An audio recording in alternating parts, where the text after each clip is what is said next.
আসসালামু আলাইকুম। গতকাল শহরে একটি কাজে গিয়েছিলাম। তো ভাবলাম, যেহেতু শহরে এসেছি এবং নতুন মাসও পড়েছে, তো তাই একটু লাইব্রেরির ওইদিকেও ঘুরতে গিয়েছিলাম। যেহেতু লাইব্রেরিতে গিয়েছিলাম, সেহেতু বুঝতেই পারছেন, যাদের বইয়ের প্রতি ভালোবাসা আছে, প্লাস যারা বই পড়তে ভালোবাসেন আর কি, তারা লাইব্রেরিতে গেলে আসলে বই সংগ্রহ না করে ফিরে আসা মুশকিল। আর তাছাড়া আপনারা হয়তো অনেকে জেনে থাকবেন, বর্তমান সময়ে সমকালীন প্রকাশনের একটি অফার চলতেছে। অফারে তাদের সকল বইতে 50% ছাড় দিচ্ছে। তো ভাবলাম কয়েকটা সমকালীন প্রকাশনের বই সংগ্রহ করে নিয়ে যাই। তো যেই ভাবা সেই কাজ। তো অনেক দেখাশোনা করার পর দুইটি বই আমি লাইব্রেরি থেকে সংগ্রহ করেছি। আজকে মূলত সেই দুটি বই এবং বইয়ের ভিতরের কিছু বিষয় নিয়ে কথা বলবো। যদিও বইগুলোর ভিতর সেভাবে আমার দেখা হয়নি, কিন্তু সূচিপত্র প্লাস বইয়ের কিছু অংশ পড়ে দেখা হয়েছে, সে আলোকে কথা বলবো আর কি। তো চলুন শুরু করা যাক। প্রথমে যে বইটি দেখছেন, বইটি সালাফদের জীবন কথা। বইটির লেখক শেখ আব্দুল আজিজ।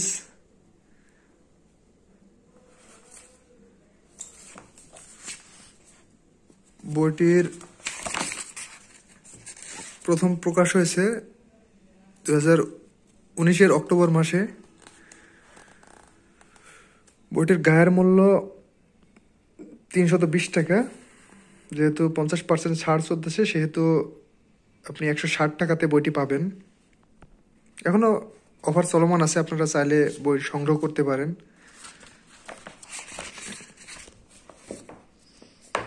বইটির পিছনের অংশ একটু পড়ে দেখা যাক। ঐশী আলোয় উদ্ভাসিত যে জীবন, কতই না উত্তম সেই জীবনের গল্প। নববী আদর্শে উজ্জ্বল যাদের পদরেখা, কতই না মহিমান্বিত সেই জীবনধারা। সেই জীবন এমন এক অঙ্কিত ছবির মতো, যেখানে রং তুলিতে আঁকা হয় মহান রবের সান্নিধ্য লাভের পথ। সেই পথ মুখরিত হয়ে আছে কোরআনের সুরতাল লহরীতে। আলোকিত হয়ে আছে এমন এক অপার্থিব আলোয়, যে আলো প্রথম ঝলমল করে উঠেছিল নির্জন নিস্তব্ধ হেরার অন্ধকারে। এরপর সেই আলোর বিস্ফোরণে যাদের জীবন রাঙিয়ে উঠেছিল, তারাই আমাদের মহান পূর্বসূরি, আমাদের উত্তম পূর্বপুরুষ, আমাদের সালাফ। তাদের জাফিত জীবনের প্রতিচ্ছবির নাম সালাফদের জীবন কথা। তো বইটির নাম দেখে মূলত আপনারা বুঝতে পারছেন যে বইটি কোন বিষয় নিয়ে লেখা। তো চলুন বইটির সূচিপত্র দেখা যাক। সূচিপত্র: সালাফদের সততা ও নিষ্ঠা, সালাফদের আল্লাহ ভীতি, সুনাম সুখ্যাতির প্রতি সালাফদের অনীহা। তারপর আপনারা দেখতেই পাচ্ছেন কোন কোন বিষয় নিয়ে বইটি লেখা হয়েছে। তারপর আছে মুসলিম উম্মার গোলযোগে সালাফদের কর্মপন্থা, রাজদরবারের প্রতি সালাফদের অনীহা, নারী ফিতনা বিষয়ে সালাফগণের অবস্থান, মায়ের সেবায় সালাফগণ। শেষের দিকে আছে সালাফদের ভারসাম্যপূর্ণ রসিকতা।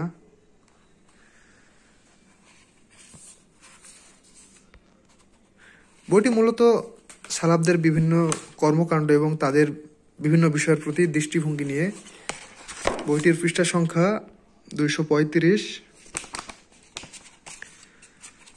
বইটির পৃষ্ঠা সংখ্যা যেহেতু 235 আর বর্তমানে অফার চলতেছে, সেই হিসেবে আপনি 160 টাকায় বইটি কিনতে পারবেন।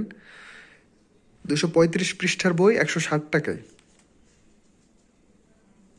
তো মনে হয় না এই অফারে বইটি কিনলে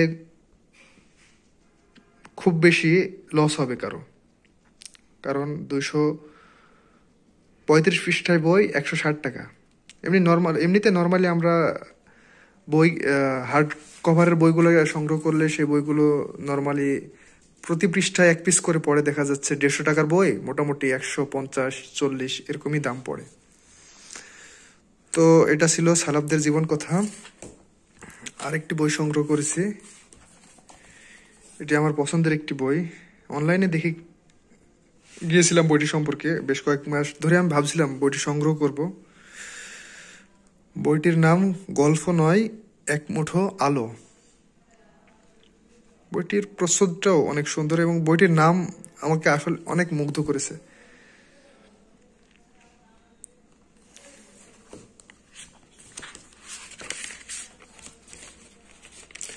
একটি বুকমার্ক।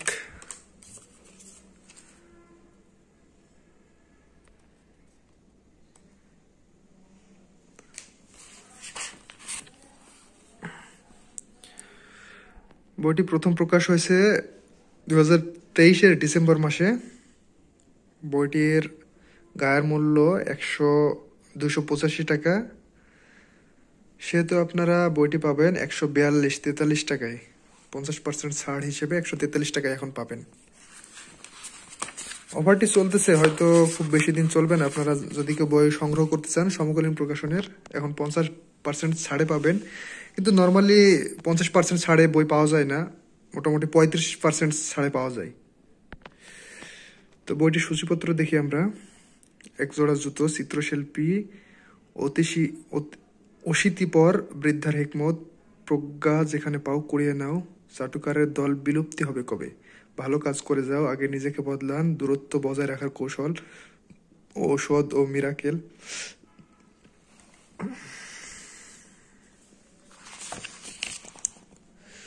কাছে ভরা কমলালেবু, বাস, মা, অন্ধ অনুকরণ, জোকার, মানুষ ও সমুদ্র, গরিব মানুষদের অবজ্ঞা করো না, টিয়ে পাখি, কথা, অর্ধেক ভরা গ্লাস। মোটামুটি শেষে হচ্ছে ওমর ইবনু আবি রাবিয়া। ছোট ছোট অনেকগুলো গল্প নিয়ে বইটি। আসলে এই টাইপের বই আমার খুব ভালো লাগে। এদিক দিয়ে সমকালীনের বই সংগ্রহ করতে আমার কোনো দ্বিধা হয় না, যেহেতু এই টাইপের বই আমার পছন্দ। বইটির পৃষ্ঠা সংখ্যা 197। যেহেতু বইটির পৃষ্ঠা সংখ্যা 197 আর মূল্য পড়তেছে 142 টাকা, এদিক দিয়েও বইটি সংগ্রহ করা যায়। টাকার থেকে পৃষ্ঠা বেশি, তো আপনারা বইটি সংগ্রহ করতে পারেন। বইটির পিছনের অংশ একটু পড়ে দেখি। বহুতা নদীর স্রোতের মতো বয়ে যায় সময়, ঢেউয়ের তোড় ঠেলে জনকল্লোলে দুলে দুলে ছুটে চলে জীবন তরী, ঘাটে ঘাটে নোঙর করে সৌদা নেই, হাটে হাটে ফেরি করে পুঁজি জমায়, এভাবে এগিয়ে যায় অন্তিম মোহনায়। যখন সন্ধ্যা নেমে আসে থেমে যায় ইহজীবনের বাইশ, শুরু হয় পরপারে যাত্রা। সেই যাত্রার পাথেও এখান থেকেই সঞ্চয় করে নিতে হয়। পার্থিব জীবনের সর্বোত্তম পাথেয় তাকওয়া তথা আল্লাহর ভয়। মুমিন বান্দার মনে সবসময় আল্লাহর ভয় থাকে, তার কথায় ও কাজে এটা ফুটে ওঠে। তাই সে জীবনযাপনের প্রতিটি ক্ষেত্রে এ পাথেয় সামনে রাখে, এর আলোকে পথ চলে। এটাই ইসলামের মহান শিক্ষা, জীবন গড়ার দীক্ষা। এ বইয়ে গল্পের আবহের ভেতর দিয়ে ইসলামের এ শিক্ষাকে তুলে ধরা হয়েছে। বইটির প্রথম দুইটি গল্প আমি পড়েছি। এর মধ্যে প্রথমটি আমার অনেক ভালো লেগেছে। এর একটি অংশ আপনাদের দেখাই।